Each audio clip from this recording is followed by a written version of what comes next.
Welcome to Conversations Live. For more than a decade, we've brought you the best in books, entertainment, celebrity interviews, and current events. When the movers and shakers of the world have something to say to you, they say it to us first.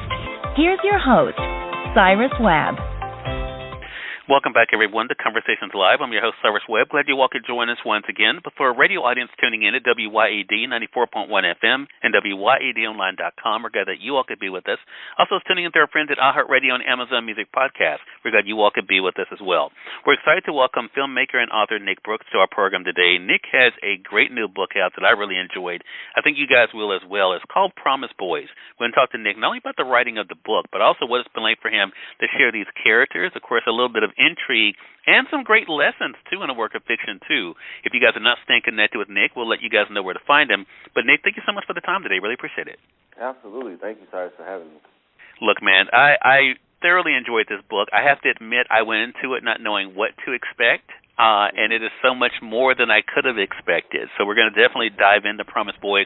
But I want to start off by talking about your own promise, Nick, because I thought it was an interesting parallel, especially when I look at characters in the book like Omar. I mean, Omar is another talented individual. You have been recognized for your gifts.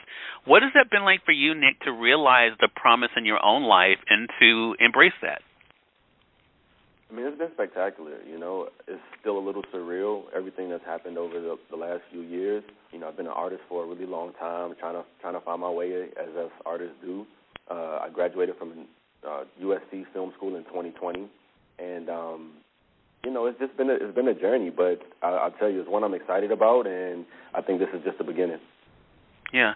And in the book Promise Boys, we're able to meet this cast of characters. Of course, you're being a filmmaker. I mean, you really do help us to bring this to life. I love the way we're able to kind of get to know each one of the main characters, but also some of the sub-characters as well. So talk to us about kind of what the seed was for this book, Nick. Where did the idea come from?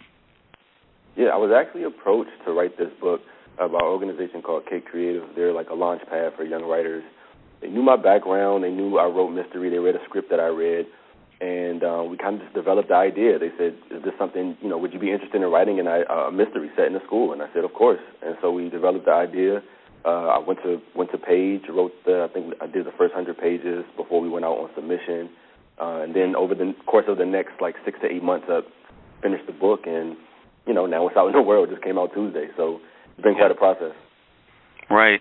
So I mentioned, of course, the character Omar. Of course, we're able to meet, as I mentioned, the main characters as well. Was there one in particular, Nick, for yourself that you really connected with, or did you see pieces of yourself in the different characters?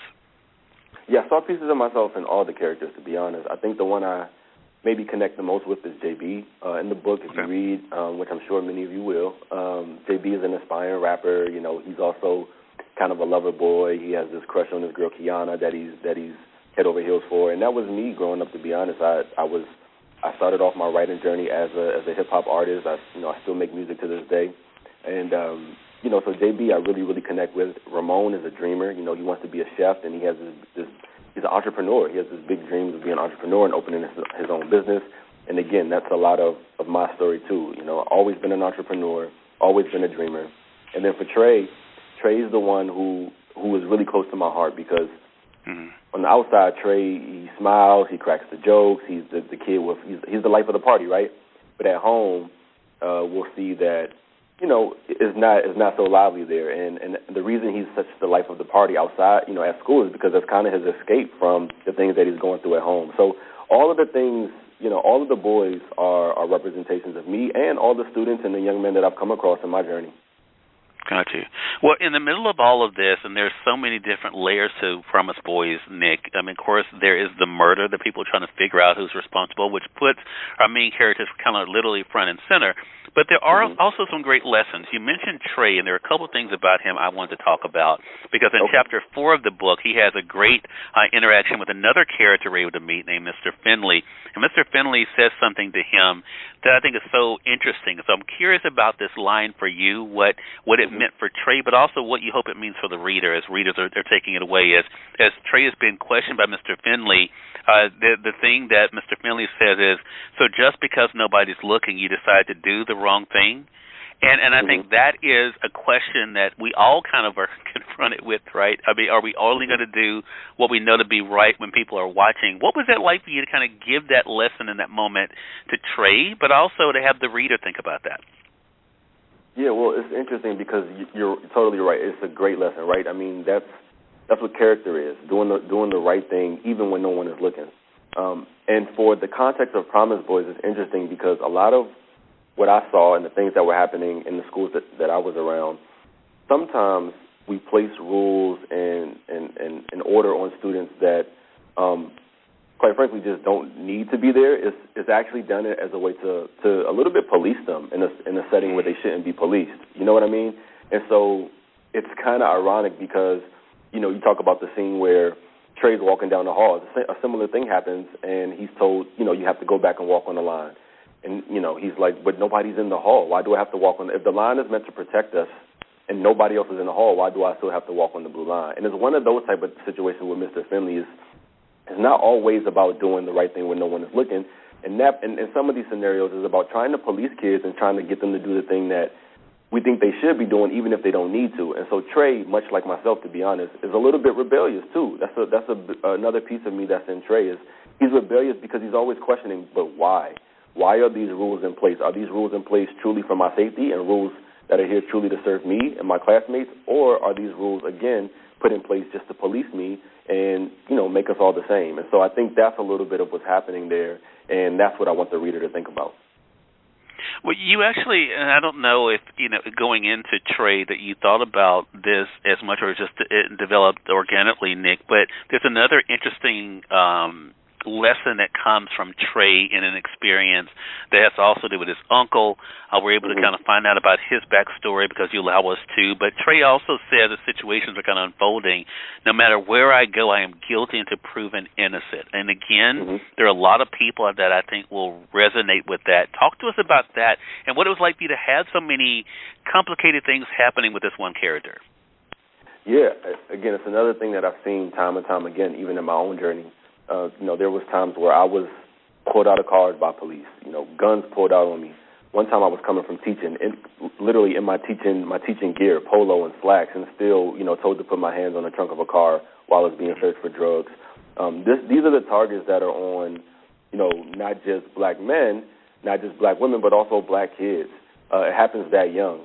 We think about Trayvon Martin. We think about, other kids that have been targeted simply because they were black kids and they were thought to be guilty before they ever had any type of say or day in court. And so that's what Trey is dealing with, and that's what he's talking about, and it's something that we continue to see all the time, unfortunately. Yeah. I know I'm talking a lot about Trey here, but as you heard Nick said, there are other characters too, JB and Ramon too, that also play a role into all of this as well. And then as the story unfolds, of course, more revelations as well. You are used to success, Nick, but how does it feel now to have this new slash after your name, being a published author?